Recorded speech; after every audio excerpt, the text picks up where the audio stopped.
Hello friends, welcome to all on my YouTube channel Civil Exam Guru and we were discussing the subject of soil mechanics। हम लोग start किए हुए थे soil mechanics का subject और अभी तक मैंने आपको 2 लेक्चर प्रोवाइड कर दिया है on the basis of question previous year question paper analysis, और जिसमें हमने इंडेक्स प्रॉपर्टी ऑफ सॉइल के बारे में देखा था और उसमें लगभग मैंने फर्स्ट चैप्टर से 90 क्वेश्चंस जो है आपके साथ डिस्कस किए हुए हैं और these are all questions where asked in the different examination. So it will directly gives you benefit if you practice, if you watch the video. और अभी तक आपने यदि वीडियो को नहीं देखा है तो आप ज़रूर उन दोनों वीडियो को देख लीजिए। आज की क्लास में हम लोग स्टार्ट करने वाले हैं क्लासिफिकेशन ऑफ द सॉइल। तो सॉइल की क्लासिफिकेशन से जो भी ऑब्जेक्टिव बनता है एग्ज़ाम पॉइंट ऑफ व्यू, उन सभी को हम लोग डिस्कस करने वाले हैं। तो आइए स्टार्ट करते हैं। स्टार्ट करने से पहले यदि आप मेरे इस चैनल पर पहली बार आए हुए हैं तो चैनल को सब्सक्राइब कर दीजिए और यदि वीडियो पसंद आता है तो वीडियो को ज़रूर लाइक कीजिए। चलिए स्टार्ट करते हैं क्वेश्चन नंबर 1 से। क्वेश्चन नंबर 1 क्या बोलता है हमको, negative value of the group index of the soil reported as. यदि negative value of group index of a soil, यदि किसी भी सॉइल का जो ग्रुप इंडेक्स वैल्यू है यदि वो नेगेटिव आता है तो उसको हम लोग रिपोर्ट करेंगे 0 से। जैसे हमने प्रीवियस क्लास के अंदर डिस्कस किया था कि प्लास्टिसिटी इंडेक्स यदि नेगेटिव आता है तभी भी उसको 0 से दिखाते थे। ठीक है, चलिए थोड़ा डिटेल डिस्कस करते हैं ग्रुप इंडेक्स के बारे में। Group index is based on the property of the soil. Group index of a soil depend upon liquid limit, plastic limit, percentage of the particle passing and 75 micron sieve and plasticity index. While calculating group index, if any terms become negative, it is dropped. यदि कोई भी term negative आता है उसको निकाल देंगे। If computed value is negative it is reported as 0। और group index का जो रेंज होता है वो 0 से 20 होता है। जितना ज़्यादा ग्रुप इंडेक्स होगा उतना ही बेकार सॉइल होगा, ये ध्यान रखिएगा। जितना ज़्यादा ग्रुप इंडेक्स होगा सॉइल जो है उतनी ही ख़राब होगी। एक और चीज़ ध्यान रखिएगा, the group index, the range of the group index is that is 0 to 20 where 0 indicate the good सब ग्रेड मटेरियल। अब 0 का मतलब क्या है कि जो सॉइल का सब ग्रेड है, जो सब ग्रेड मटेरियल है वो अच्छा है। While a group index of 20 indicate very poor sub grade material. Group index is given by the formula is this 0.2a plus 0.55 AC plus 0.1 BD। ठीक है, 0.2a plus 0.005 AC plus 0.01 BD। इसका मतलब क्या है, ABCD का वो देख लेते हैं। A जो है वो हमारा प्लस P-35।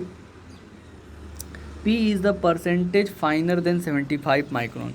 75 माइक्रोन से फाइनर पार्टिकल्स जो होंगे उसमें से हम प्लस 35 को माइनस करेंगे। It should be greater than the 40 पर, और ये हमें 40 से हमेशा ज़्यादा ही होना चाहिए।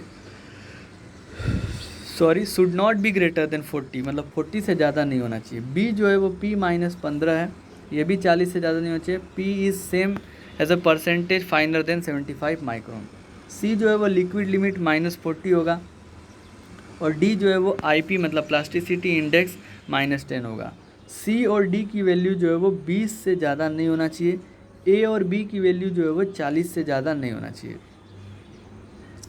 तो फिर से एक बार देख लीजिए, A जो है वो P-35 है और P जो है वो percentage finer than 75 micron. 75 micron से फाइन पार्टिकल्स उसकी वैल्यू जो है वो कितनी है, तो P-35 और B जो है वो P-15 है। C जो है वो लिक्विड लिमिट -40 है एंड D जो है वो IP -10 है। ठीक है, चलो देखते हैं आगे। Question number 2, plasticity chart gives the relation between. Plasticity chart जो है वो किसके किसके बीच में रिलेशन देता है, तो answer is C, plastic index and liquidity index. Plasticity chart जो है प्लास्टिसिटी इंडेक्स और लिक्विडिटी इंडेक्स के बीच में रिलेशन देता है। Plasticity chart give the relationship between the plasticity index that is liquid limit minus plastic limit and liquidity limit is the WL। If the point get plotted above the A line is classified as a clay। यदि कोई भी ए line से ऊपर है उसको हम लोग clay बोलेंगे, ए लाइन से नीचे होगा दैट इज़ अ सिल्ट होता है। एक और चीज़ याद रखिएगा, if 35 is greater than liquid limit and it's classified as a low plastic clay. यदि लिक्विड लिमिट जो है वो 35 से ज़्यादा है, 50 के बीच में है, तो वो CI को डिनोट करेगा, एंड 50 से कम है that is a highly clay. If the point is plotted below the A line then we need to find out the whether soil is organic और इनऑर्गेनिक। और यदि वो सॉइल जो है ए लाइन से नीचे है तो हमें पता करना पड़ेगा कि ऑर्गेनिक है कि इनऑर्गेनिक है, और if the inorganic and below A line then it is a silt. और यदि वो ए लाइन से नीचे है तो उसको हम लोग सिल्ट बोलेंगे। फर्दर देखो ध्यान से कि यदि लिक्विड लिमिट 35 से ज़्यादा है that is the medium low silt, और ऑर्गेनिक लो ऑर्गेनिक ऐसा बोल सकते हो।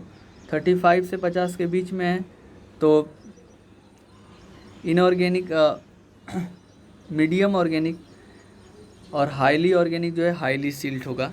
ठीक है, चलो तो आप यहाँ पे देख पा रहे हैं पूरा का पूरा ए लाइन कर्व या प्लास्टिसिटी चार्ट। प्लास्टिसिटी चार्ट जो है वो प्लास्टिसिटी इंडेक्स और लिक्विड लिमिट के बीच का एक चार्ट है, और ये ए लाइन कर्व है। और ए लाइन का फॉर्मूला जो है, ए लाइन के लिए जो प्लास्टिसिटी इंडेक्स IP है 0.73, लिक्विड लिमिट -20 होता है। ए लाइन के ऊपर की जो सॉइल है वो क्ले से डिनोट करते हैं, तो यहाँ पे लो क्ले होगा, यहाँ पे मीडियम क्ले, और यहाँ पे हैवी क्ले या हाई। और यदि उसके नीचे है तो जो है वो ऑर्गेनिक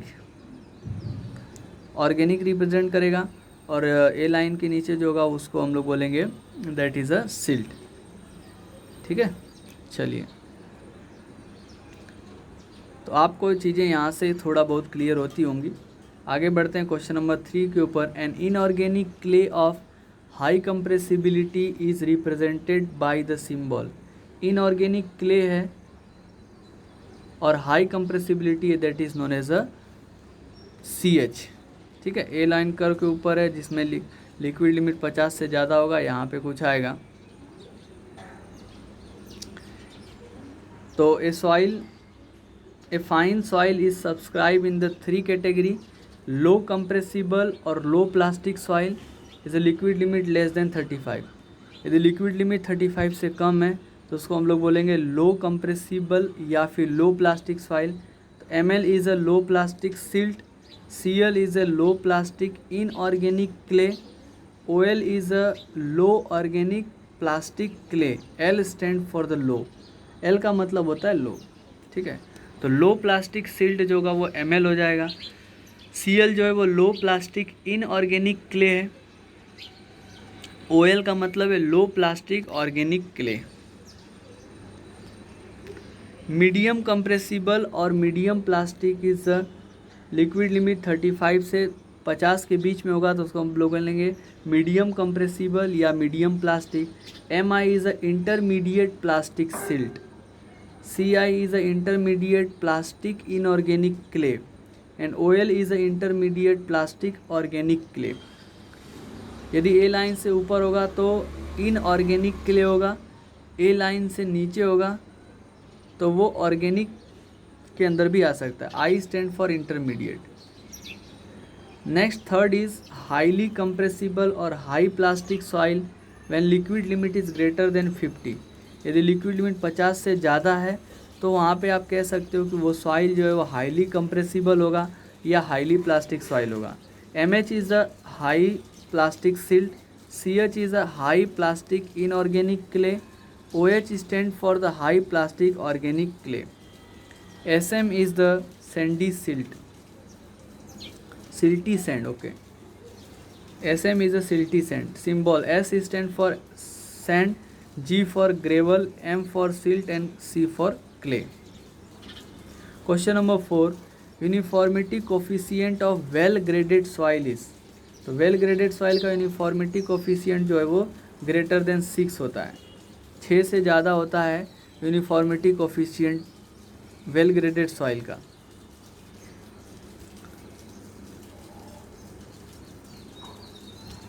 अब यूनिफॉर्मिटी कोफिशिएंट के बारे में डिस्कस कर लेते हैं। तो uniformity coefficient Cu is equal to D60/D10 होता है। D60 का मतलब क्या है? तो particle size such as 60% of the soil is finer than this size, मतलब 60% पार्टिकल साइज जो है, पार्टिकल जो फाइनर है इस साइज से, मतलब D60 से। D10 का मतलब है particle size such as 10% of the soil is finer than this soil. तो 10% जो है वो फाइनर होंगे इस सॉइल से। Particle size such that 10% of the soil is finer than this size. तो जो भी साइज़ है उसके 10% पार्टिकल्स जो होंगे उस साइज से छोटे होंगे, उसको हम लोग बोलेंगे D10, and 60% particles are finer than that size is known as D60। D60 और D10 का जो रेशियो होता है उसको बोलते हैं यूनिफॉर्मिटी कोफिशिएंट। और uniformity coefficient for well graded soil जो है वो ग्रेटर देन 6 होता है, और कोफिशिएंट ऑफ कर्वेचर जो है वो 1 से 3 के बीच में होता है। और वेल ग्रेडेड ग्रेवल के लिए यूनिफॉर्मिटी कोफिशिएंट 4 से ज़्यादा होता है, और सीसी की वैल्यू 1 से 3 के बीच में होती है। तो कोफिशिएंट ऑफ कर्वेचर जो है वो वेल ग्रेडेड सैंड हो या वेल ग्रेडेड ग्रेवल हो, दोनों के लिए सेम होता है। लेकिन कोफिशिएंट ऑफ यूनिफॉर्मिटी जो है कोफिशिएंट ऑफ यूनिफॉर्मिटी जो है वेल ग्रेडेड सैंड के लिए 6 से ज़्यादा और वेल ग्रेडेड ग्रेवल के लिए 4 से ज़्यादा होता है। Question number 5, uniformity coefficient of the soil is, answer is equal to और greater than 1। Uniformity coefficient of soil is एक या एक से ज़्यादा हो सकता है। तो D60/D10, Cu is equal to D60/D10, particle size such that 60% of the particle is finer than this size, and D10 is the particle size that is 10% of the particle is finer than this size. Larger the numerical value, यदि numerical value ज़्यादा है, the more is a range of the particle, ये ध्यान रखना। यदि Cu जितना ज़्यादा होगा उतना पार्टिकल का रेंज उसके अंदर ज़्यादा हो सकता है, अलग अलग पार्टिकल के साइज वहाँ पे प्रेजेंट हो सकते हैं। फॉर द सॉइल, किसी भी सॉइल के लिए Cu जो है वो 1 is uniformity graded, all the particle are of the same size. मतलब यदि Cu 1 होगा तो इसको बोलेंगे uniformly graded soil. Uniformly graded में सभी पार्टिकल जो हैं वो सेम साइज़ के होंगे। और यदि Cu जो है 1 या 1 से ज़्यादा होगा, for other value poorly graded और द गैप ग्रेडेड। यदि Cu जो है 1 या 1 से ज़्यादा होगा तो वहाँ पे पुअरली ग्रेडेड होगा या फिर गैप ग्रेडेड हो सकता है। Question number 6, coefficient of curvature for the well graded soil must be in the range of none of this. Coefficient of curvature हमने अभी डिस्कस किया, वेल ग्रेडेड सॉइल के लिए 1 से 3 के बीच में होता है। चलो देखिए, कोफिशिएंट ऑफ कर्वेचर Cc जो है वो D30²/D60 इंटू D10 होता है। D30²/D60 इंटू D10 होगा। For the well graded sand Cu जो है वो 6 से ज़्यादा होगा और Cc जो है 1 से 3 के बीच में होगा। वेल ग्रेडेड ग्रेवल के लिए Cu जो है वो 4 से ज़्यादा होगा और Cc जो है वो 1 से 3 के बीच में होता है। If Cc is not in the above range then soil is poorly graded और यूनिफॉर्मली ग्रेडेड। यदि Cc जो है इस रेंज में नहीं आता है तो आप कह सकते हैं कि सॉइल जो है वो पुअरली ग्रेडेड है या यूनिफॉर्मली ग्रेडेड है। Question number 7, effective size of the particle of soil is denoted by, answer is D10। चलिए next, question number 8, uniformity coefficient of filter sand is represented bye. Uniformity coefficient Cu जो है वो D60/D10 से represent किया जाता है। Question number 9, coefficient of gradation and coefficient of uniformity are given in the sample is 1 and 4 respectively.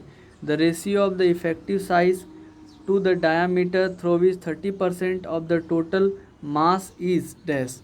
तो D30 अपने को निकालना है। Cu coefficient of gradation Cc और Cu दिया है। Cc जो है वो 1 दिया है, Cu जो है वो हमें दिया है 4। चलिए निकालिए। हमें पता है Cu जो है वो D60/D10 होता है। ठीक है। और Cc जो है वो D30² upon D60 into D10 होता है। ओके, चलो, तो इन दोनों का रेशियो दिया हुआ है, इन दोनों का रेशियो दिया हुआ, इफेक्टिव साइज भी नहीं दिया है ना। चलिए ठीक है, दो चीज़ उन्होंने D30 निकालना है, रेशियो ही पूछा। ओके ओके, आ जाएगा, आ जाएगा। चलिए, तो यहाँ से D10 का वैल्यू निकाल लेते हैं, सॉरी D60 का वैल्यू निकाल लेते हैं। तो 10 इंटू सी हो जाएगा, तो यहाँ 10 इंटू सी पुट करो तो 10 का स्क्वायर हो जाएगा Cc। तो एक फॉर्मूला यहाँ से बन के आता है कि Cc into CU is equal to D30² upon D10²। ठीक है, चलो, तो Cc जो है, Cc इंटू CU कर दीजिए, तो 1 इंटू 4 कर दीजिए, तो इज इक्वल टू क्या आ जाएगा, D30² डिवाइडेड बाई D10²। तो D30 अपॉन D10 जो है वो कितना हो गया, D30 अपॉन D10 जो होगा वो कितना होगा, 2 हो गया। ठीक है, ratio of effective size to the diameter through with 30% of total mass is pass. तो आंसर इज 2। ठीक है, चलिए, तो होप आपको समझ में आ गया होगा। D30 अपॉन D10 तो 2 ही आएगा, और D10 अपॉन D30 जो है 0.5 आएगा। In question it has been asked that the ratio of effective size to the diameter of 30% of total mass is pass which is stated as D10 upon D30, but answer is according to D30 upon D10, वो आपको समझ लेना है। Next question number 10, which of the following show the correct order of increasing surface area of the soil mass. किसका surface area ज़्यादा होगा, तो answer is C, sand का सबसे कम होगा, फिर सिल्ट, फिर क्ले, फिर कोलॉइड्स। ठीक है, तो क्ले की सरफेस एरिया, कोलाइड की सरफेस सबसे ज़्यादा है, सैंड का कम है, फिर सिल्ट, फिर क्ले। मीन्स जितना छोटा पार्टिकल उतना उसका सरफेस एरिया ज़्यादा, आप कह सकते हैं। बाउल्डर्स, कोबल्स, ग्रेवल, अब यहाँ देख सकते हैं, boulders, cobbles, gravel, sand, silt, clay and colloids. As the size of the particle increase, surface area of the particle decrease and vice versa. जितना ज़्यादा पार्टिकल की साइज़ उतनी सरफेस एरिया जो है वो कम। Size of the particles are range as follows. तो देखते हैं इसका रेंज क्या है। ऑलरेडी इसको हमने डिस्कस कर लिया हुआ है, तो अभी डिस्कस नहीं करेंगे, आगे बढ़ते हैं क्वेश्चन नंबर 11 के ऊपर। विच of the following expression represent the correct value of coefficient of curvature. Coefficient of curvature Cc is D30² upon D60 into D10, so option A is absolutely correct. Question number 12, coefficient of curvature for well graded soil lies between 1 to 3. coefficient of curvature for well graded soil के लिए 1 से 3 के बीच में होता है coefficient of curvature। एक चीज़ याद रखिए, वेल ग्रेडेड सैंड के लिए भी 1 से 3, वेल ग्रेडेड ग्रेवल के लिए भी 1 से 3 के बीच में ही होता है। Question number 13, coefficient of uniformity for the well graded sand. Well graded sand के लिए 6 से ज़्यादा होगा, और वेल ग्रेडेड ग्रेवल के लिए 4 से ज़्यादा होगा। On grading curve the gap grading is represented bye. Gap grading जो है वो हॉरिजॉन्टल लाइन से दिखाया जाता है। गैप ग्रेडिंग जो है हॉरिजॉन्टल लाइन से, वर्टिकल लाइन से पुअरली ग्रेडिंग, और यदि कर्व बनता है that is the well graded. Gap grading is represented by the horizontal line, means the some of the particle size are missing as shown in the curve. इसका मतलब क्या होगा कि कुछ पार्टिकल साइज जो है वो कर्व में दिखाई नहीं दिए हैं। Well graded soil are represented by the inclined line, which means the soil of all size are present as shown in the curve a. Inclined line से वेल ग्रेडेड सॉइल दिखाई देता है। पुअरली और uniformly graded are represented by the vertical line, which means soil is predominantly one size is only present in the particular curve. Note the position of the curve indicate the type of the soil, as the shape of the curve indicate the gradation. Curve की position जो है वो types of soil बताता है और shape जो है वो ग्रेडेशन बताता है। Question number 15, according to the Indian standard classification soil is classified into 18 group, 23 group, 10 group या 5 ग्रुप। तो 18 ग्रुप में सॉइल को डिवाइड किया गया है इंडियन स्टैंडर्ड क्लासिफिकेशन में। Toughness index of the soil is a ratio of plasticity index to flow index. Answer is D, plasticity index to flow index, उसको हम लोग टफनेस इंडेक्स बोलते हैं।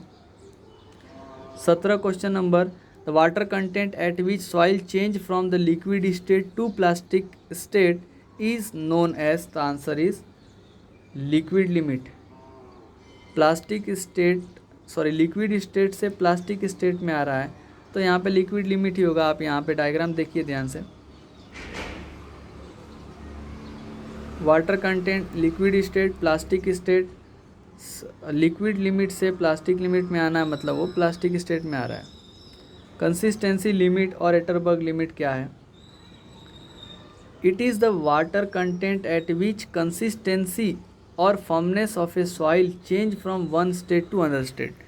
कंसिस्टेंसी लिमिट का मतलब क्या है कि सॉइल के अंदर जो वाटर प्रेजेंट है और सॉइल जो है वो एक स्टेट से दूसरे स्टेट में चेंज हो रही है। श्रिंकेज लिमिट जो है WS is a maximum water content at which further reduction in the water content does not causes reduction in the volume. Shrinkage limit का मतलब है कि ऐसा मैक्सिमम वाटर कंटेंट जिसमें यदि आप वापस से वाटर कंटेंट रिड्यूस करोगे तो उसके अंदर वॉल्यूम में कोई भी इफ़ेक्ट नहीं पड़ेगा। At this water content soil stop shrinking further and attain the constant volume. Shrinkage limit पर जो वाटर कंटेंट होगा उस लिमिट के बाद जो है वॉल्यूम कांस्टेंट हो जाएगा और वहाँ पे श्रिंकिंग की प्रॉपर्टी जो है वो कम हो जाएगी, रिड्यूस हो जाएगी। Plastic limit is a maximum water content at which soil is in the plastic stage. At the plastic limit, soil when roll into a thread of 3 mm start to crumble. Plastic limit में क्या होता है कि जब आप soil को thread में convert करना चाहेंगे 3 mm थ्रेड में, तो वो क्रम्बलिंग मतलब टूटना स्टार्ट कर देगा। उस लिमिट को हम लोग बोलेंगे plastic limit. Liquid limit is the minimum water content at which soil has tendency to flow. Liquid limit क्या बताता है कि सॉइल के अंदर इतना मिनिमम पानी जिससे क्या होगा सॉइल जो है फ्लो करना स्टार्ट कर देती हो, उसको बोलेंगे हम लोग liquid limit. At the liquid limit all soil has a negligible shear strength. यदि कोई सॉइल जो है लिक्विड लिमिट पर है तो उसके अंदर बिल्कुल भी शियर स्ट्रेंथ नहीं होगा। It is a limiting moisture content at which soil passes from liquid state to plastic state. Okay, now next question is question number 18. The diameter of the sieve used for finding the liquid limit is। liquid limit find करने के लिए जो diameter use करते हैं sieve की वो कितनी होती है? 425 micron. Question number 19. The dash soil cannot achieve plastic state of the consistency। That soil cannot achieve the plastic state of consistency, that is a coarse grain soil। कौन सा soil? coarse grain soil। Question number 20, unified soil classification system was originated by, that is answer is कैसा grade।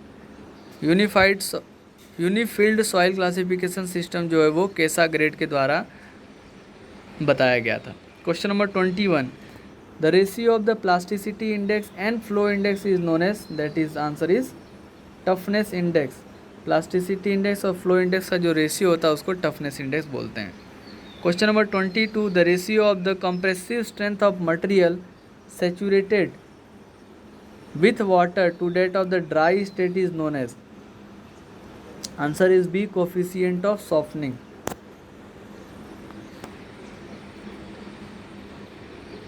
Coefficient of softening क्या है? तो compressive strength of material saturated with water divided by compressive strength in the dry state.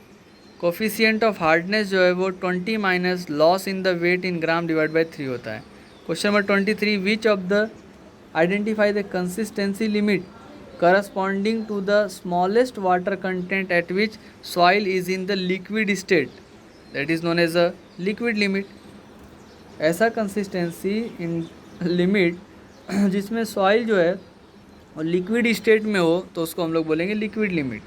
Question number 24, a soil sample is subjected to the laboratory sieve analysis using a complete set of standard IS sieve. Out of 3 kg of soil is used in the test, 120 gram was retained on IS 600 micron CV and 1500 gram was retained on IS 500 micron CV.